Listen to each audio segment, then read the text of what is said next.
It should really go without saying that I'm a Ninjago fan. Either that or I've been joking for the past 10 years. That would be a very expensive joke.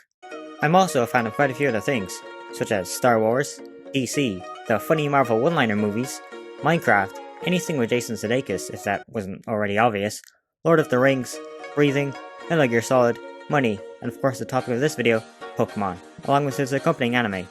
Most of the time. As of recently, I've started to notice a few similarities between the two shows, and with the Pokémon anime's current final arc, the Masters 8 tournament in full swing, I decided it would be the perfect time to clash the two shows together to see how similar they really are.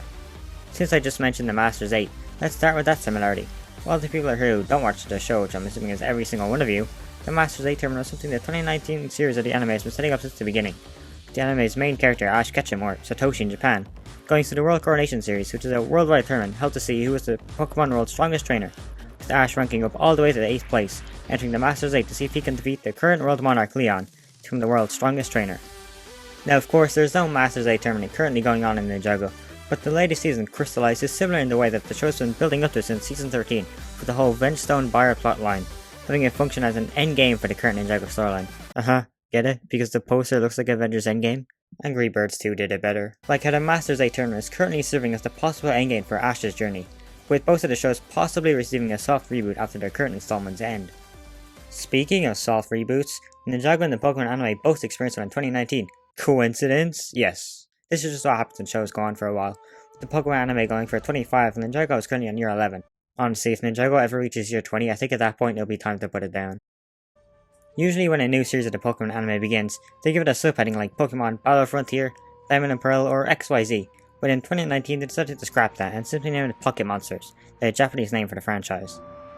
The same happened to Ninjago, where beginning from season 11, the Masters of Spinjitzu title was dropped from the series and the show is now just known as Ninjago. 2019 didn't just change Ninjago's name as I'm sure we're all aware, it also brought a new art style of the show that absolutely everyone hated when it was first revealed.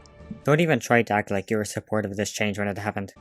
The Pokemon anime also experienced a drastic art style change. Unlike Ninjago, this change took place in 2016, and the reaction was basically the exact same as Ninjago's. Absolute chaos. I still remember seeing this leaked magazine cover and losing my shit. I mean, can you blame me? Ash went from looking like this to this. Look at how they massacred my boy. Both of these art styles did come with their positives, however. For Ninjago, the characters became more detailed and didn't just look like plastic, along with the fight scenes becoming more fluent and overall way better. As much as I hate to say it, the same goes for the controversial Sun and Moon change. With the more loose art style, the characters were able to become a lot more expressive, and the battles got 10 times better. Nothing will ever top this, however. In 2019, the Pokemon anime did also receive an art style change, but it was a very minor change. All they really did was mix some of the XY style with the newer Sun and Moon style. Despite it being a very slight change, it was miles better than whatever this was. Why yes, I am an XY fanboy, how could you tell? I have really been trashing on Sun and Moon, so let's keep that up with our next similarity, which would be the tones of the two shows. Of course, they're both made for kids, so the tones are basically the same, but I couldn't help but notice that they both took on a more comedic and laid-back tone after their most mature storylines. With that being the only chapter for Ninjago, and the XY series of Pokemon. Just go and watch all the 140 episodes of XY and you'll know what I'm talking about. Go on. Do it. That wasn't a suggestion. That was an order. These so-called mature storylines also gave both the main character a love interest, in the form of Harumi for Lloyd and Serena for Ash. I am really stretching here now, aren't I?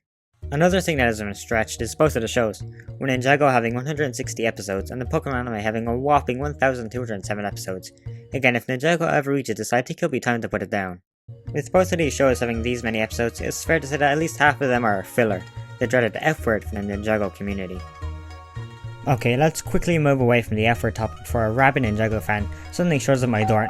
Oh, I'm so glad I decided to wait until I was recording to make the bloody delivery. Wait, you're not In 2017, both Ninjago and Pokémon received a theatrically released movie, which is really nothing new for Pokémon as basically every year they release one in Japan. Trust me, I own 2 of them on DVD. But the movie released in 2017 is somewhat similar to the Lego Ninjago movie released that same year, that movie being called Pokémon the Movie I Choose You. Both of these movies take place in an alternate world separate from the main show's canons. Thank God they didn't give Ash a redesign like they did with the ninja. Instead they just gave him a new hat. The I Choose You movie really banked on nostalgia, with it being a retelling of Ash's first journey, which leads us on to something both of the two shows have been doing as of recently, bringing back fan favourite characters. For Pokemon, it's a lot more in your face, with the whole draw to the new series being the character returns, with them even dedicating a whole section to them in the show's latest intro. With Ninjago, the character returns are a little more subtle, with characters such as Ed and Edna only showing up in non-speaking roles. The returning characters also influenced the main plotline more, with a character like Skylar returning and crystallized, and with them trying to just bringing back the old villains for the ninja to fight again. Since I just mentioned crystallized, that leads us to our next similarity of both of the two shows falling victim to the terrible Netflix release schedule. Just recently, the first part of Crystallized was added onto Netflix, for the second time. It was originally added onto the platform back sometime in the beginning of June, shortly after the 12 episodes were uploaded and then subsequently deleted from LEGO's YouTube channel. A lot of people are under the impression that would be getting the second half of the season, but nope, it was just the first 12 episodes again. Netflix also did this separate part scheme for Pokémon Journeys, but so much worse. Since each English dub series of Pokémon usually consists of around 47 to 48 episodes, this of course meant that two parts weren't going to cut it. So they made the brilliant decision to split Journeys and its second season, Master Journeys, to 4 parts each. No wonder they're rapidly losing subscribers. In my opinion, Netflix would be better off releasing new episodes of both Pokémon and Ninjago weekly, like say every Friday or Saturday. That way they don't just jump a bunch of episodes at once, and leave us for 3 months before dumping another bunch of episodes doing the same thing over and over until both shows are done. Moving far away from Netflix before I lose my sanity, why don't we talk about the age of fictional characters? Oh great, now I'm on a watch list. For these two shows to continue going on until the money stops coming in, the showrunners for both shows have decided to give the main cast ambiguous ages, with the ninjas usually being referred to as teenagers or young adults, while Ash is said to be 10 years old. After 25 years, this man is somehow still 10 years old. Look, I understand why they've done this. 10-year-olds are their main demographic, so it's easier to appeal to them, and the main character is their age. But come on, it'd be way better for Ash to grow up along with the audience. They really should have him age at least 1 year after, say, every third series. Just look at XY, he looks 16 here, not 10. Then at Sun and Moon he looked like a fetus. I believe I've covered all the main similarities, so for the ending segment, I'm just gonna rapid fire a few more similarities I found. Both are made to sell toys. Both of the main characters have been possessed. Both of the main characters have met their version of God. Both of the main characters wear green. Both have mainly video games on handheld consoles. Both main characters have or have had black hair. Okay, I will admit, some of the similarities that I spoke about in this video aren't really proper similarities, but I think we can all agree that the final one I'm about to say is 100% true similarity for both shows. They both have incredibly toxic fan bases.